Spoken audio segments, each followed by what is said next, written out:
Astropup and the bird fight.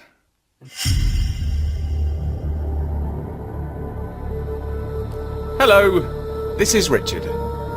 At long last, I'm back with the conclusion to our most recent mini-saga about Astropup. It's been quite a while since we left you hanging over a cliff of suspense.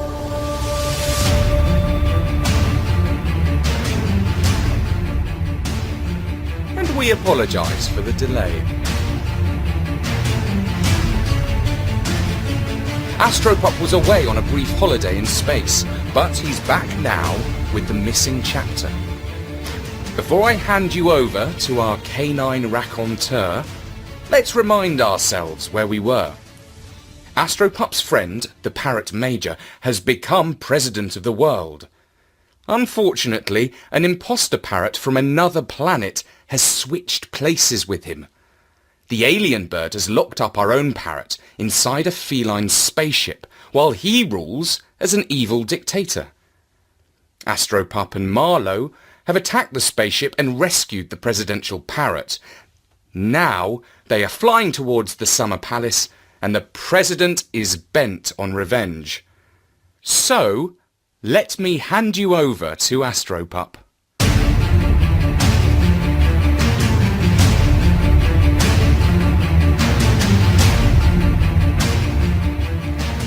Yes, that's right, Richard. I can't forget how the parrot was screeching that word. Revenge! Revenge! Revenge! At the top of his squawk box. I was barking with excitement because I could see the Summer Palace through the porthole, while Marlowe was shouting, "Quiet, everyone! I can't hear myself think!" He was flying the feline craft rather unsteadily, partly because he was not used to the cat controls, and partly because we were being fired upon by robo-dogs with lasers. We came down on the lawn in front of the palace with a bump. And another bump. And yet another bump. The firing against us continued. We could hear ripping and clanging noises as bits of the spaceship took hits. Oh no, there goes my left side mirror, complained Marlowe. There was a loud ping. Marlowe continued. And that was the parking light. Well, it wasn't much use anyway. Right, everyone, said the parrot to the two of us. Time to get out and fight our way into the palace. But that would be suicide, said Marlowe. The parrot pulled himself straight and puffed out his chest before squawking.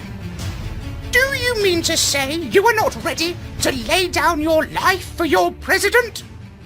No, I'm not, said Marlowe. If I pop my head out of this spaceship, a robo-dog will shoot it off. What good will that do to anyone? It would be a glorious act of self-sacrifice, declared the parrot. And stupidity, said Marlowe.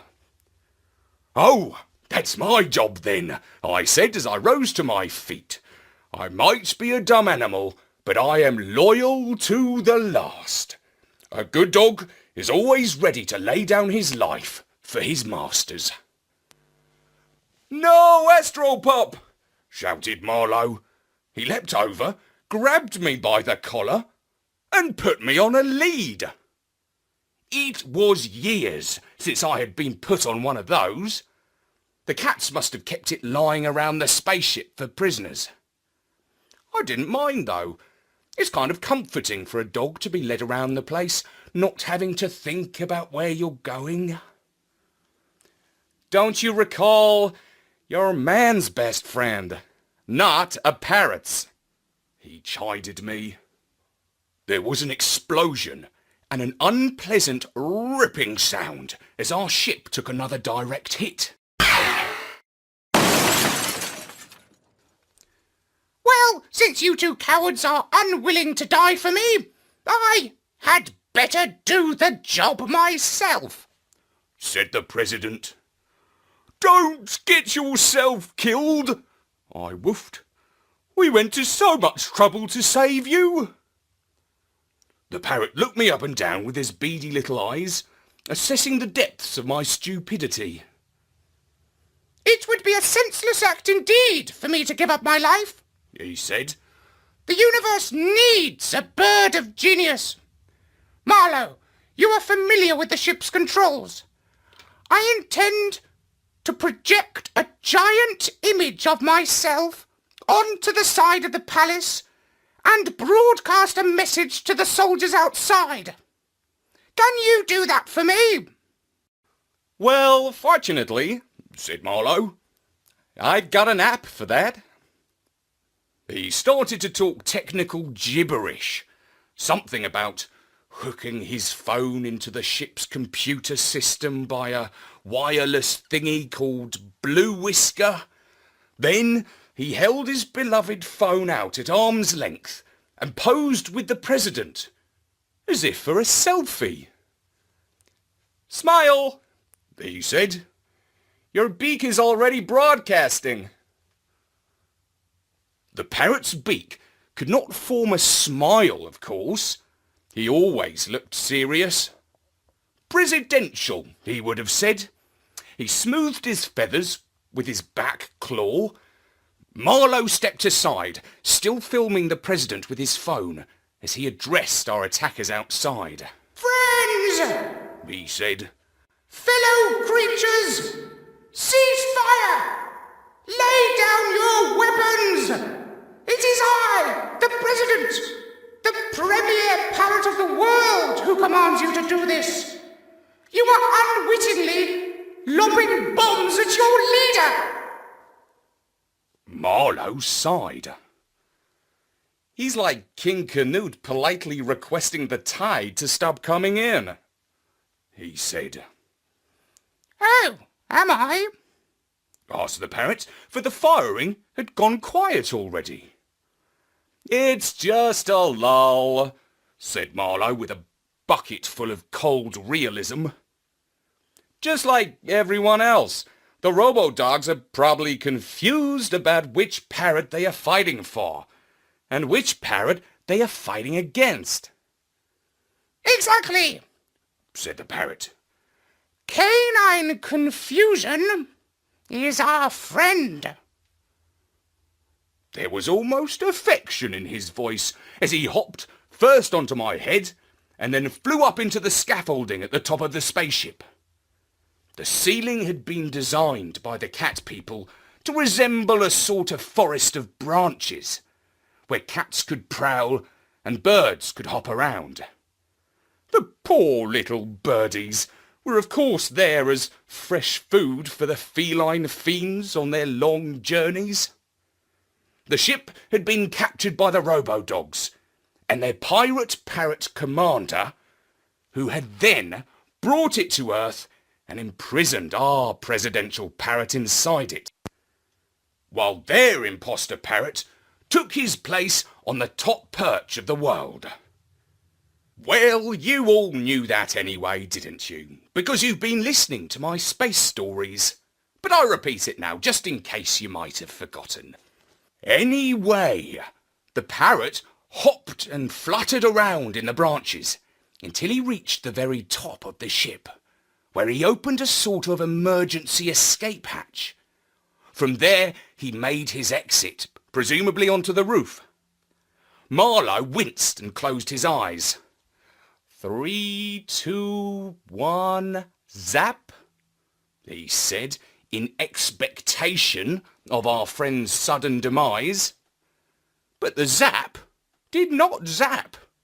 Instead, we heard a squawk along the lines of, Come on up, you yellow bellies.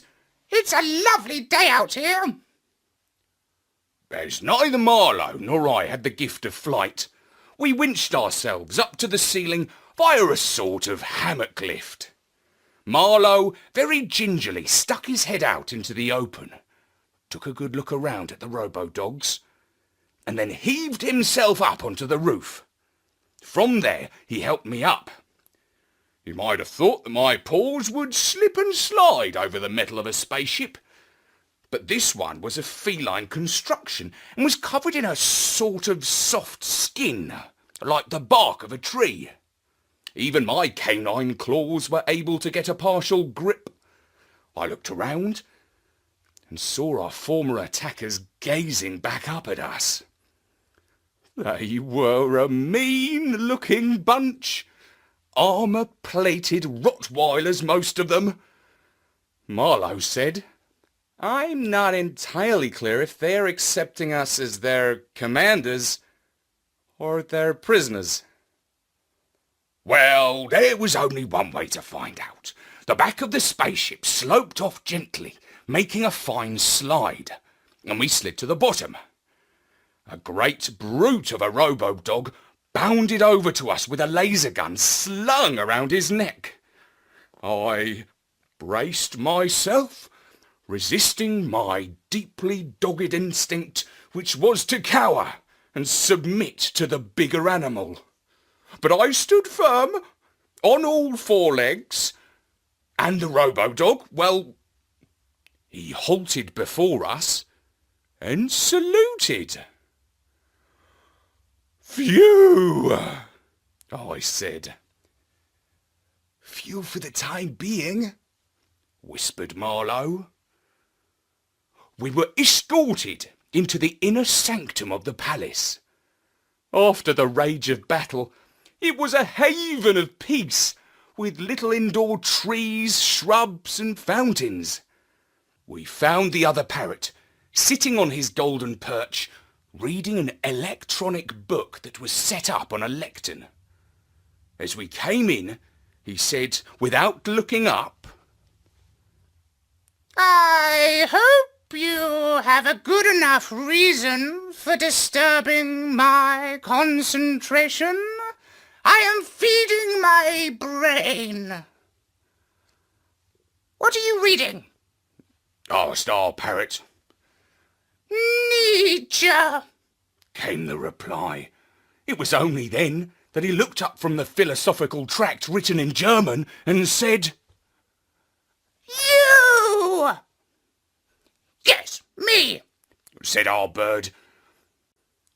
And that proves that you are nothing but an interloper, because I, the one true president of the world, detest Nietzsche. Guards, seize that impostor parrot. Screeched the other one. No! Screamed our parrot. Arrest that preposterous presidential impersonator. You phony plumed personage. You imperious pretender to the perch! You incompetent complainer! Why, victis, woe to the conquered! To quote the Roman historian Livy, might makes right. I am a far superior president to you! I can tell you now that our parrot does not simply hop aside and allow another bird to outdo him in flowery language or obscure quotations. He flapped his wings furiously and flew up to the ceiling, speechifying as he went. Let us have faith that right makes right. And in that faith, let us to the end dare to do our duty as we understand it. Abraham Lincoln. And the bad parrot squawked, Einige werden posthum geboren. Some are born posthumously. Friedrich Nietzsche. A moment later, they clashed, beak to beak. I've never seen such airborne pecking, picking and poking, slapping, scratching and scraping, flapping, flitting and flipping, all with great squawks, squeals and shrieks.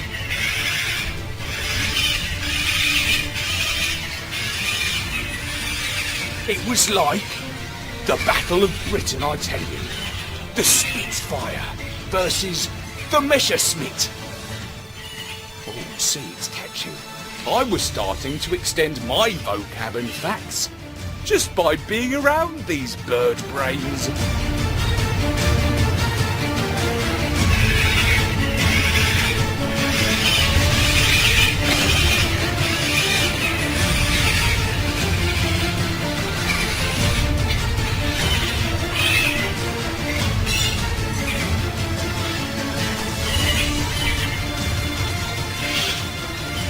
All of us on the ground, Marlowe, the robo-dogs and I, stood with our necks craned and our eyes fixed on the fight. This is how it ended. With both of them falling to the ground. Thud. Thud. 2 parrots lay unconscious on the floor. If it was confusing before, now it was impossible to say which was which. Does it matter who's who if they're both dead? Asked Marlowe. Dead? I said. That parrot's not dead. He's just resting. At last, a quotation I know, exclaimed Marlowe brightly. Monty Python. Was he a philosopher chappie as well? I asked. Yes, he was, sort of, said Marlowe, as he knelt down and prodded one of the parrots on his feathered chest. At first he did not move. He's still warm, said Marlowe. Who would have thought it would end like this? But it didn't end there, because he twitched a claw, and a few moments later the other parrot opened one eye. Marlowe turned to the robo-dogs and said, Take both these parrots to the sick bay and guard them well. The dogs stared back at him. After they were transformed into robo-dogs, they got out of the habit of taking commands from a human. Take them to the sick bay, please, said Marlowe. It's for the best. We'll find out which one is your commander-in-chief when they've both recovered from their fight. Several days went past before the parrots were well enough to take a truth test. At first, it was uncomfortable living in the palace with the fierce robo-dogs. But gradually, they became used to taking orders from Marlowe. The instinct to follow is deep in every dog, and every pack needs a leader. When the time came, we visited the parrots in separate rooms and put identical questions to them. This was not an exam in philosophy or physics, because no doubt both parrots were equally able to excel in those sorts of subjects. We tested them on a subject that only the true parrot would be able to answer. Us. Question 1. What is Astropup's real name? I bet you don't remember that either. Even I struggle to recall sometimes these days. But if you check back to the first chapter of my story, you will see that my real name is Bonzo. Question number 2. Who is Astropup's owner? Answer. Jenny! Though I don't see her as often as I would like these days. That reminds me, I must give her a call. Question 3. What secret weapon did we deploy against the cat people when they landed on the moon? Answer. Cosmic fleas. See our story, The Revenge of the Parrot. Question 4. Where did the parrot and I first meet Marlowe? Answer. On the planet of the pirates. And finally, question 5. What is the parrot's rank in the Space Force? Let's face it, if he could not answer that question, he couldn't possibly be the real parrot. The right parrot perversely refused to answer the questions because they were too easy. The wrong parrot made a wild guess, but tried to sound convincing to the robo-dogs, telling them that we were false pretenders working with the bad guys, and that these were false questions. We went back to our parrot. "Go on, please," I said, "for old time's sake, and for the future of the world. Tell us the answers." All right, then, he said finally, and reeled them off. "That's him," I said to the robo-dogs. "He's the real guy. Take the other one down to the cells." The robo-dogs looked at us doubtfully. Should they believe us? It was all so confusing. Were we playing a trick on them? "There will be double rations of biscuits when you've done it," said Marlowe. "Ruff, sir," said the robo-dog sergeant, and he barked at his platoon to hurry up and obey orders.